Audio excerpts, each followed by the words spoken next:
So first I want to work on some body targeting. So I'm just going to have him target my hand with the side of his face and his cheek. And eventually I want to work down to like his neck and his shoulder. So right there on his cheek. So I just hold out my hand. Right now I don't have voice cues for it. You could teach each body part as a voice cue, like corresponding with where you have your hand. That would work. I don't think I'm going to go that deep into it with him unless I find like another issue later on that I want to fix with it. But right now my goal is just to kind of work down from his face down his neck into his shoulders. So now we're kind of at his neck. I found like either I'm having a hard time teaching them the neck target or they're having a hard time learning it. It's probably me because all of them do it. But I'm really working on getting them to want to offer the neck target a little bit quicker. Feel like there's a lot of latency there, so they're like, I'm not really sure what to do. They're pretty good with the head target, like that's a really nice neck target. So maybe I just need to reinforce that a little bit more, or make it a little bit more clear to them. Maybe that might help by adding a voice cue to it. But that's what we're gonna work on here. See how he's really slow to do it. So I can take my hand away. I'll just kind of wait, and then I'll re-cue and then he kind of comes over and kind of does it. And I think a little bit of that is him just chewing, like he's just kind of busy munching on his rewards. So I probably could just wait and kind of hang out with him a little bit more and just add some more time between repetitions. That might help him. I'm just grabbing a little bit more food off camera here. So I'm just kind of thinking of different things to help with that. But it wasn't like the most important behavior ever, so I didn't take a bunch of time to work on it or to fix it. That was just something we were kind of working on. The targeting is really important. I thought it was kind of crazy in the beginning. I was like, why would you do that? But it's actually really helpful and it helps create a lot of choice and control for the horse in the behaviors because I don't go and touch them. They come to me and then they're rewarded for that. So I really like that too, especially for Atlas. He seems like he is a lot more confident when he can do that. When I can kind of set up the situation and say, okay, are you ready? Are you okay with this? And then he can choose to say yes or no. Versus I just go ahead and do something to him. He doesn't like that. I'm sure all horses don't like that, but specifically Atlas, he would get really afraid. So still working on a little bit more neck targeting. I do like that he is offering it, but I do want him to just be a little bit quicker about it. See, like there, it just takes a little bit longer. Like he's just really slowly moving his neck to me. So that's something that we need to work on eventually. Gonna work on the same thing over here. And I kind of got stuck in that habit of like, oh, it's kind of good enough. And then I go on to the other side when I probably should just kind of work on it a little bit more. So I moved the camera just a little bit so we could see it a bit better. There's the cheek target looks good. And I think maybe the other part was when I introduced the targeting, I focused a lot on like the head.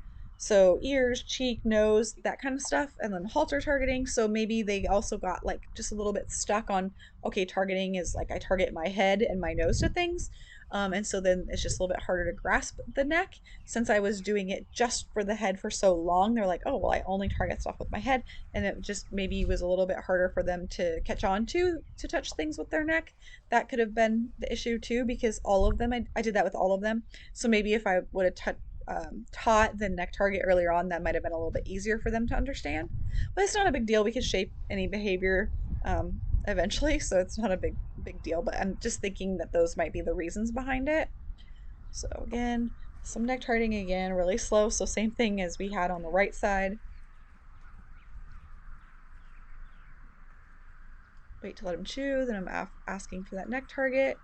And I am getting it, just a little slow.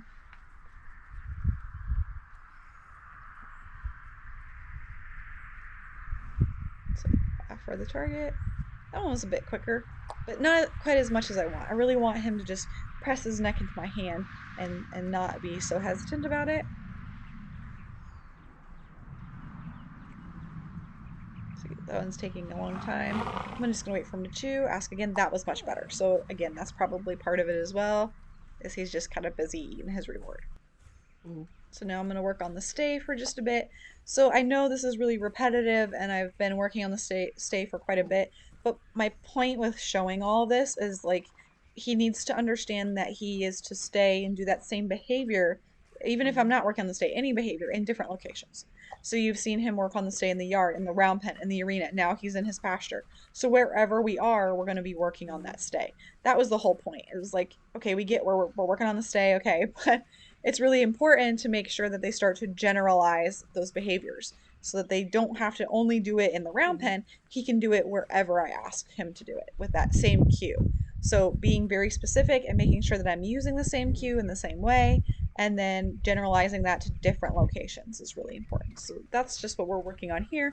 And he's really good with it once he's already working in the stand. Like you saw in the last video, he's still working on going into the stay from the walk forward because that's a little bit harder, because he's not sure if he's supposed to follow me because he was already following me. But when he's already staying still, he's got this down pretty good. But I just wanted to work on or talk on that a little bit, and make sure that you're taking those behaviors to different areas once they're pretty solid so that they can start generalizing them to all different locations. So then we're going to work on the halter a little bit. So Atlas he's pretty solid on certain things, and then some things he'll just kind of be like he hasn't worked with it a while, and then he'll be a little afraid of it. So I kind of have to build him back up. And luckily with clicker training, I can do that pretty quickly. And I want to work on the rope too. Any chance I can get to bring out the rope and have a positive association with it. So throw it on the ground, have it move, and reinforce him for being relaxed while that happens. I'm going to take that because he had such a big fear of the ropes and specifically ropes moving. And then I wanted to just kind of work on the halter and here, see how he's like, oh, that was scary. So specifically for Atlas, like asking him if he's cool with something before I do it. So I should have just had him target and even put his nose further in the halter and then put it on him, even though he was standing still and relaxed. And then I went to go put it on him. He was like, oh gosh, that was scary. But it was really important that I don't chase him. I don't make him feel wrong. I just kind of wait, ask him to come back. We break down this lesson and make it successful again. But you can see how quickly he can come back, and I can go ahead and put the halter on him because I've broken this lesson down. But that's just kind of part of who Atlas is. He's just a fearful guy, and just it's important that I don't make it a big deal out of it because that's just going to scare him more.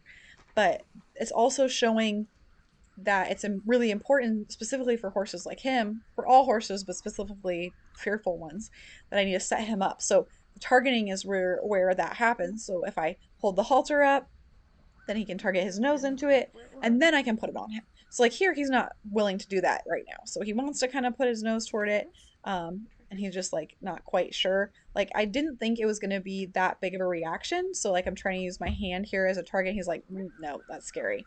So I probably should break it down. Like he's just not quite ready for that, and just let him just come toward the target, or come toward and target the halter. Like just target the crown priest, target something else, and just break it down a little bit.